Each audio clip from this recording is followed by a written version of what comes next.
This out of focus, I'ma cry. What's good, y'all? My name is Saadiq Ranks. I'm turned up on the jolly, I would mentally rock, I'm hitting the block. Kodak bop, I would hit it with that Glock. Really do no talking, I would did it bop. And I'll be talking today about how I was on a panel for TikTok speaking about the power of human connection and fostering safe online relationships. Real quick though, I just want to say like and subscribe. The last couple of videos have been doing very well, but a lot of people not subscribed, so I need y'all to go sub. In this video, I'll be dropping into what I did, why I did it, how I felt about it, and basically the whole circumstance behind speaking on this panel for TikTok. And I'll throw in a little bit of B-roll and some clips of what's going on.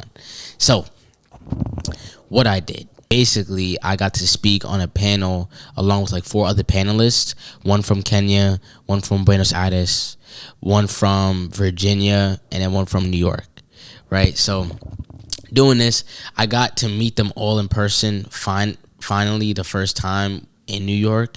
We had 2 info sessions before then, so there wasn't like too much planning to go into it.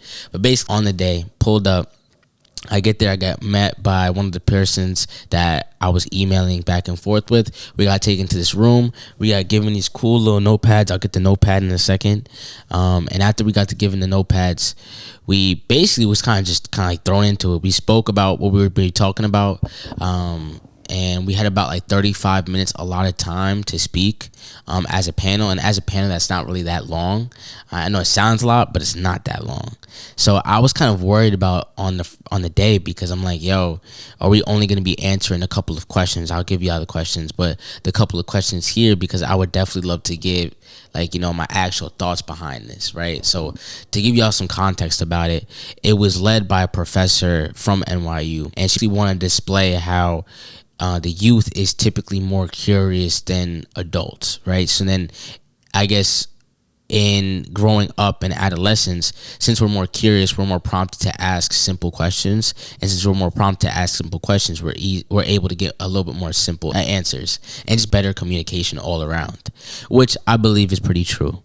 But aside from that, so us as panelists, we're there to basically showcase that as like a demonstration, right? So I was scared that we were just kind of there for a demonstration and not being able to actually get our thoughts out, because to be honest, there's a UN representative there, there's senior members from TikTok there, and a lot of people, a lot of NGOs, different government organizations represented. So I wanted to make sure that the youth is not just being placed there just to be placed there. I want to make sure that we're placed there to actually speak our mind and stuff like that. So the first question that we got asked, we had to tell a story about our name. Right, so I think I spoke about basically having a Muslim name, and since I had a Muslim name like this, it basically served as Muslims come up to me because my name is a Muslim name. So especially coming to NYU, where there's a heavy Muslim population, it's kind of like an icebreaker every time that I get in a room, because I know that there's going to be somebody Muslim, and they'll automatically assume that I'm Muslim, but then I get to tell them that that I'm not, but I do find a lot of solace in that kind of conversation starter. Like this, it basically served as an icebreaker, especially within New York, because there's a huge Muslim population here. And from there, one of the panelists is supposed to ask us a question on the story of our name, right?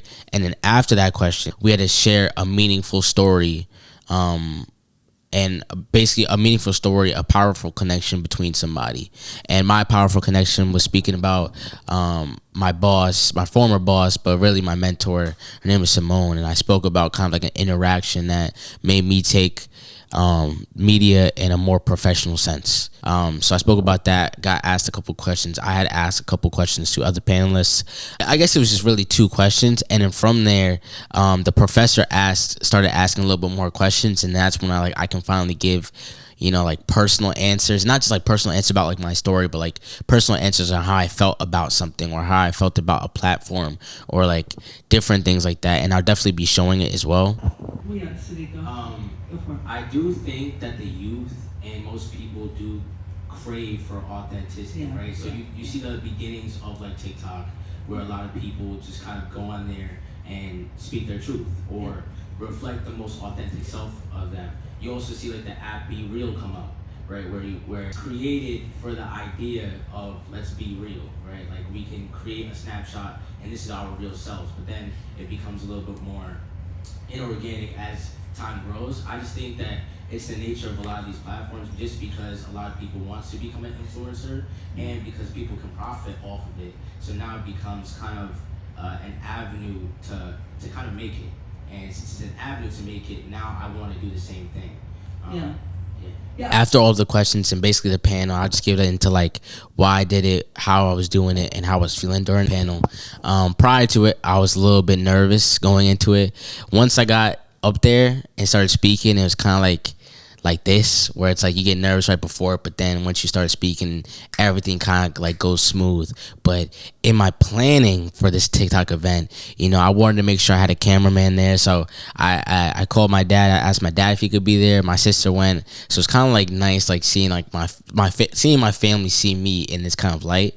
But also like my dad's a media dude, so he was able to take video and basically clip up a bunch of different things. So like as I'm recording this, probably leading up to this video dropping, which is dropping Sunday, hopefully.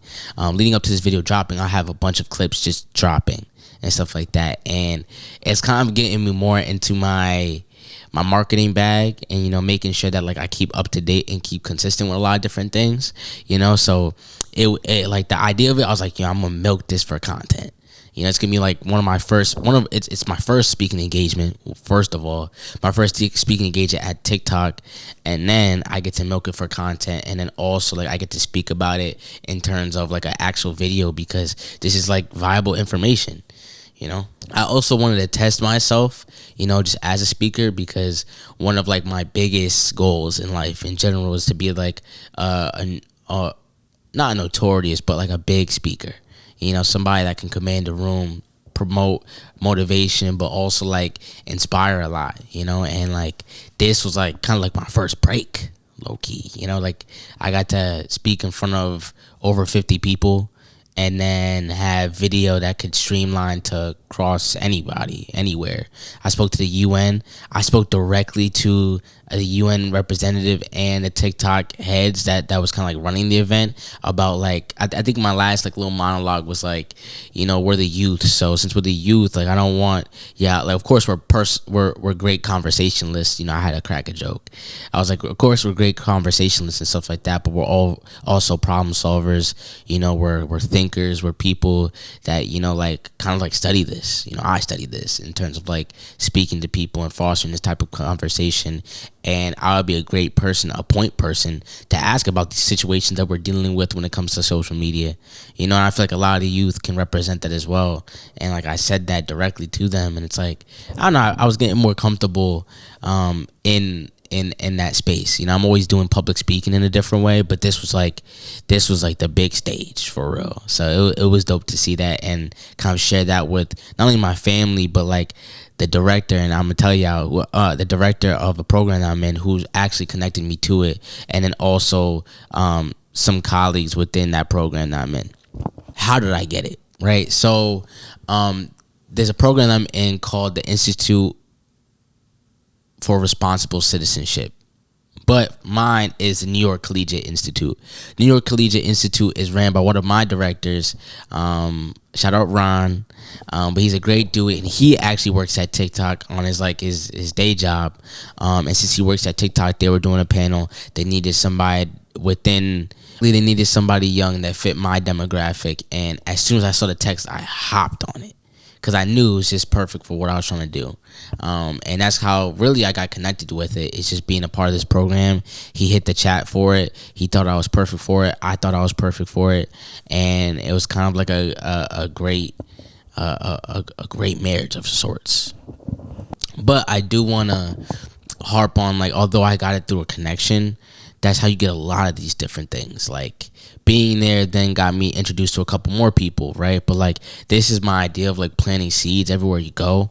You never know who might be able to plug you in with something, especially with like something as like niche as the thing that I'm trying to get into.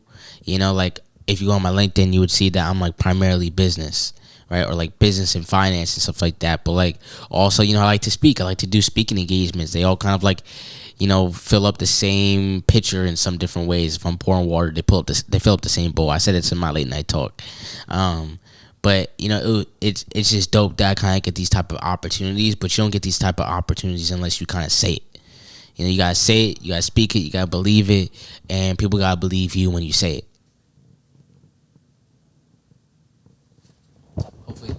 Hopefully that didn't just kill my my focus. So how I felt about the event entirely.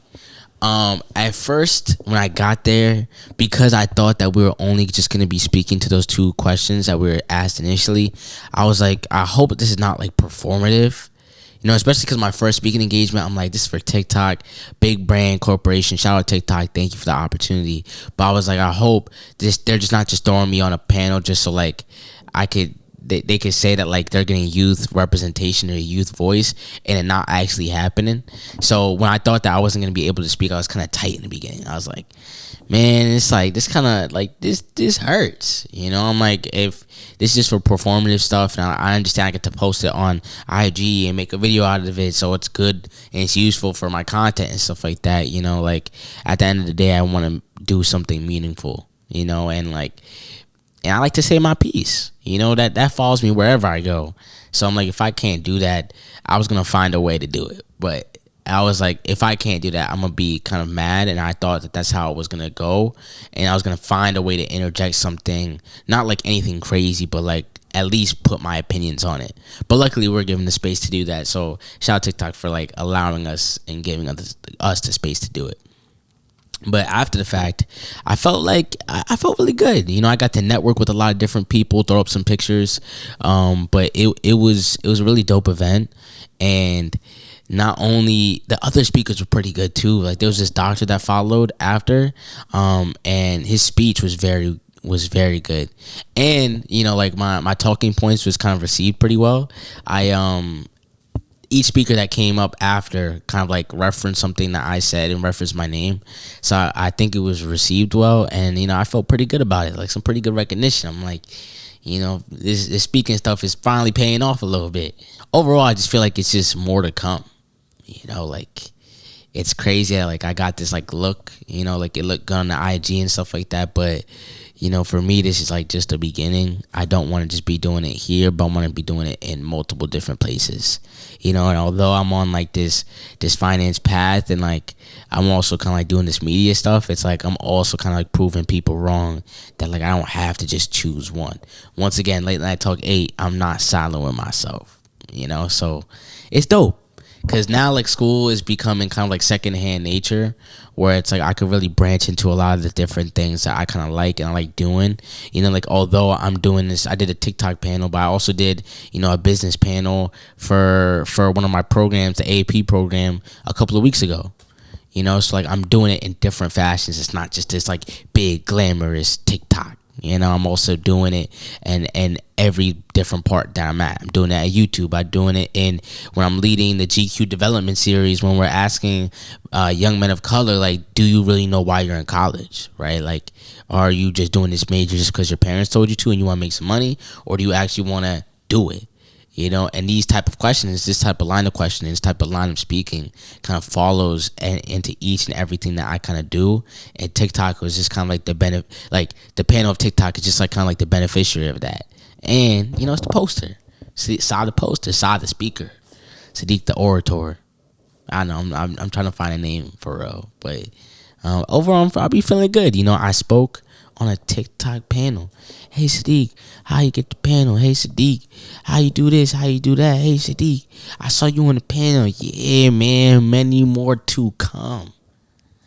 I don't even know if I'm including this, but recording with a new mic, and hopefully the audio is way more crispier, because I'm tired just using this Rode mic and it's not going well. Overall, make sure y'all like and subscribe. Most important thing, like and subscribe. Check out the old videos if you haven't seen the DNA video. If you haven't seen the DNA video or the Master of College, they both did well. Check them up here. People love them.